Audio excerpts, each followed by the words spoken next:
Hi everyone, today we will study the political map of the continent of Asia in details. Last तक देखना, मज़ा आएगा। मज़ा ना आए तो FIR करा देना। जोक्स अपार्ट, लास्ट क्लास में हम ऑस्ट्रेलिया गए थे। ऑस्ट्रेलिया से हम आज एशिया घूमेंगे विद कार। देखिए मेरे साथ, ये हो गया जापान, फिलीपींस, इंडोनेशिया, ये कंबोडिया से होती है, मालदीव वगैरह। ठीक है, इधर अपना Oman, Yemen, Saudi Arabia, Iraq, Turkey, Turkmenistan, Kyrgyzstan, Kazakhstan, China. ठीक है, अब आराम से हम रूस में घूमेंगे, रशिया में 2 दिन तक, क्योंकि यहाँ नज़ारे देखने को मिलते हैं। और घूम फिर के हम यहाँ पे एक लेक बेकाल है, यहाँ पर स्टे करेंगे। ठीक है, अब एशिया के बारे में पढ़ते हैं, कितने देश हैं, क्या क्या है इसमें। ठीक है, मज़ा आएगा आपको। एशिया के बारे में पढ़ते हैं। इसमें कुल देश हैं 48। ऑक्सफोर्ड स्कूल एटलस अगर आप खोल कर देखेंगे तो उसमें आपको 49 देश देखने को मिलेंगे, लेकिन हमें 48 मानना है। ठीक है, क्योंकि UN ताइवान और फ़िलिस्तीन, पैलेस्टाइन, इनको एक देश की मान्यता नहीं देता। फ़िलिस्तीन और ताइवान इनको देश की मान्यता नहीं देता। बहुत सारे देश देते हैं, बहुत सारे देश नहीं देते। ठीक है, अब जैसे फ़िलिस्तीन को देख लेते हैं, कौन मान्यता दे रहा है। जैसे रशिया, इंडिया और स्वीडन, इंडोनेशिया, ये बहुत सारे देश हैं जो फ़िलिस्तीन को एक देश की मान्यता देते हैं। ठीक है, और एक ताइवान है। ताइवान को चीन विरोधी जितने भी देश हैं वो मान्यता देते हैं, लेकिन बाकी सब चीन को ताइवान को चीन का ही प्रांत मानते हैं। ठीक है, तो इसलिए इसको देश की मान्यता देखते नहीं है। ये देखिए वेस्ट बैंक और गाज़ा, ये फ़िलिस्तीन वाला एरिया है। ठीक है, अब थोड़ा सा और पढ़ लेते हैं। जो एशिया महाद्वीप है वो 5 रीजनल डिवीज़न में बांटा गया है। 5 रीजनल डिवीज़न, इसी से पढ़ेंगे तो हमें बहुत आसानी रहेगी एशिया महाद्वीप पढ़ने में। ठीक है, जैसे कि number 1 South West Asia, number 2 South East Asia, number 2 South East Asia, और number 3 South Asia, number 4 Central Asia, number 5 East Asia. 4 5 Central Asia. अब इनको याद नहीं, आसान है, सब में साउथ साउथ आ रहा, तो south west, south east, WEV माने हम, और फिर बच गया A, south West Asia, south East Asia, और ये बचा साउथ एशिया। 4 5 तो मैंने आपको बता दिया, सेंट्रल एशिया और ईस्ट एशिया। ठीक है,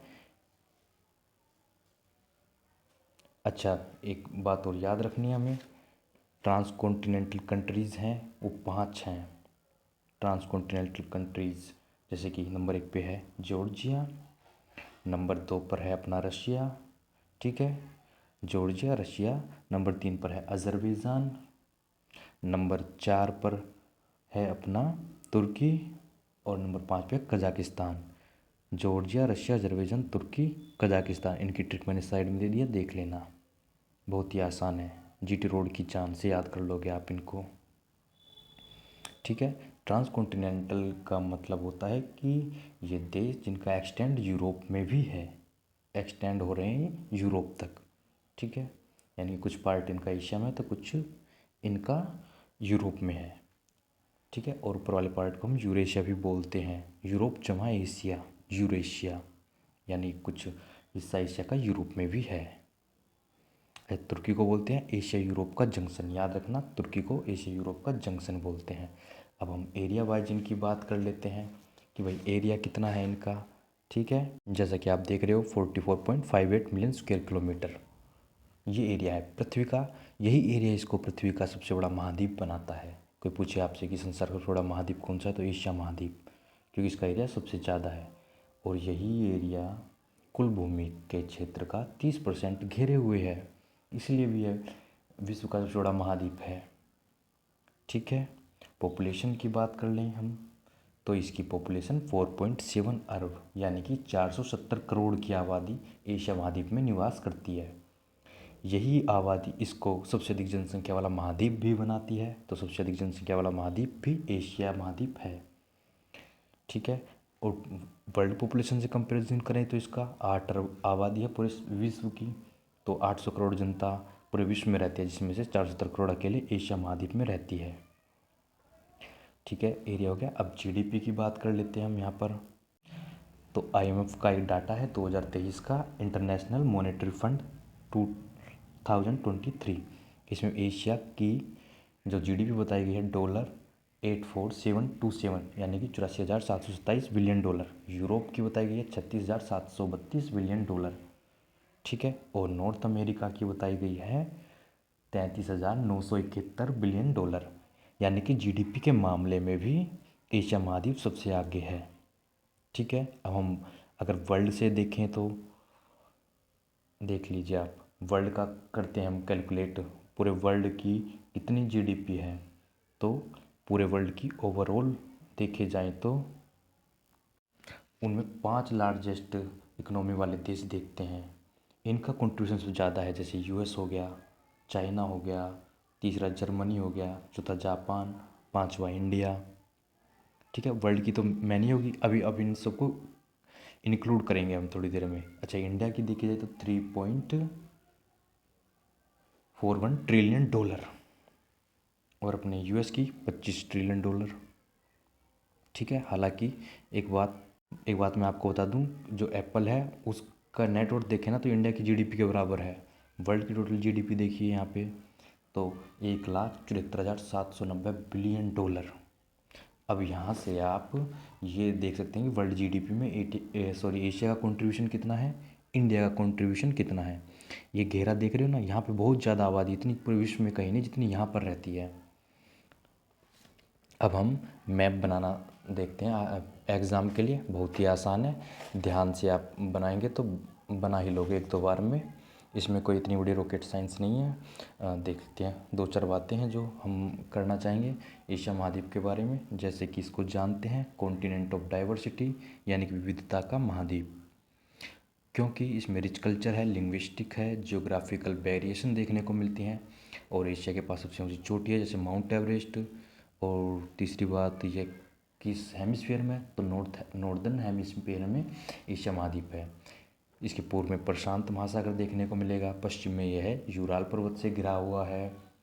हालांकि हम पॉलिटिकल मैप पढ़ रहे हैं फिलहाल। तो रिवर की बात करें तो Yangtze river is Asia's longest river. Caspian sea जो है वर्ल्ड का सबसे लॉन्गेस्ट सॉल्ट वाटर लेक है। ठीक है।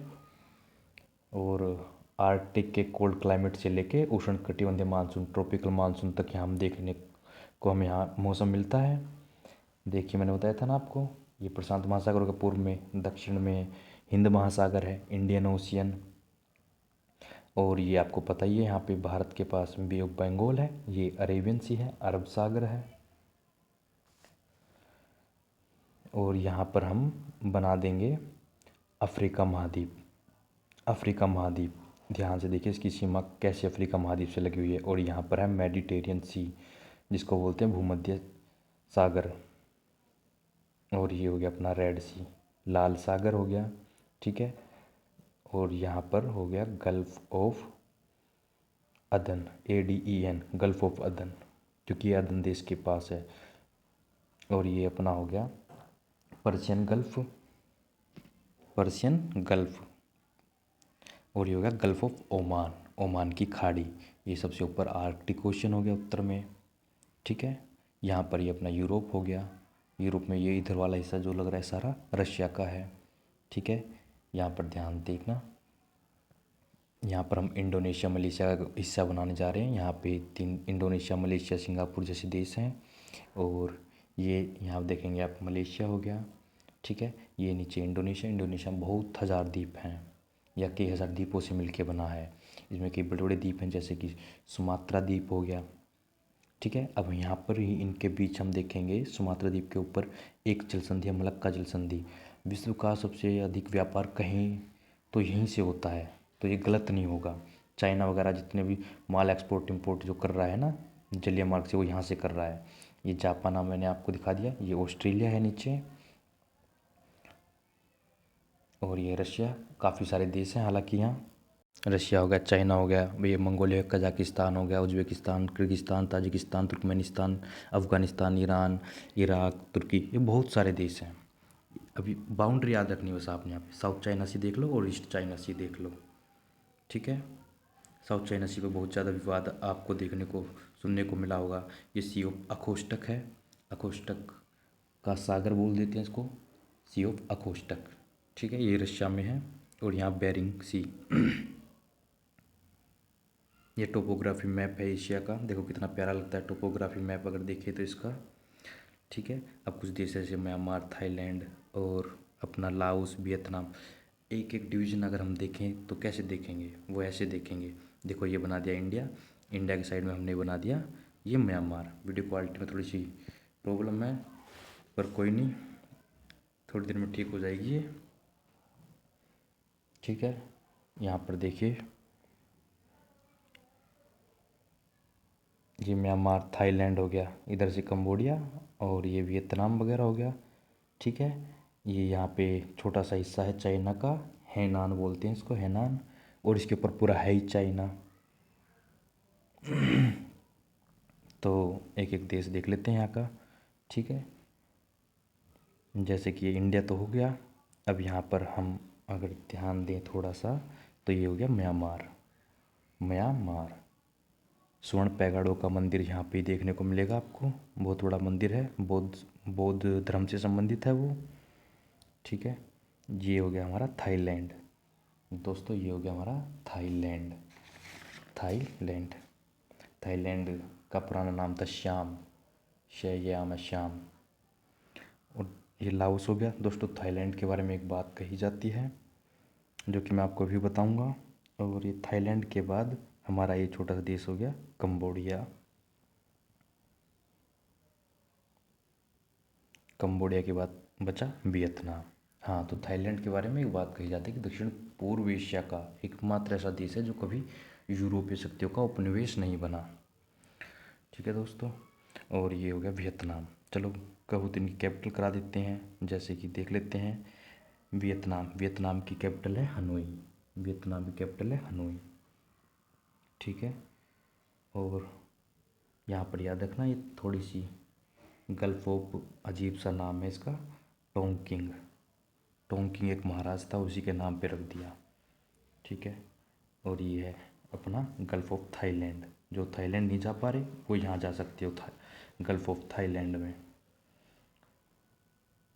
और यहाँ अंडमान सी हमें देखने को मिलता है, अंडमान निकोबार से लगते हुए ये देश हैं। तो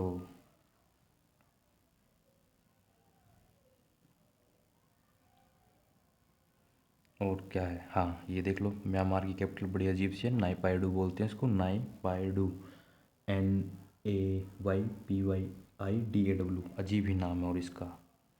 ठीक है, थाईलैंड की होगी बैंकॉक। और अपना ये बचा कंबोडिया, कंबोडिया की फिनोम पेन, PHNOMPENH, फिनोम पेन। बहुत ही अजीब सा नाम है पर कोई नहीं। अब अगर आप कहोगे तो मैं ऐसे करा सकता हूँ सारे ऑल डिवीज़न फ्री हैंड ऐसे ही। ठीक है दोस्तों, तो लाइक करो, शेयर करो।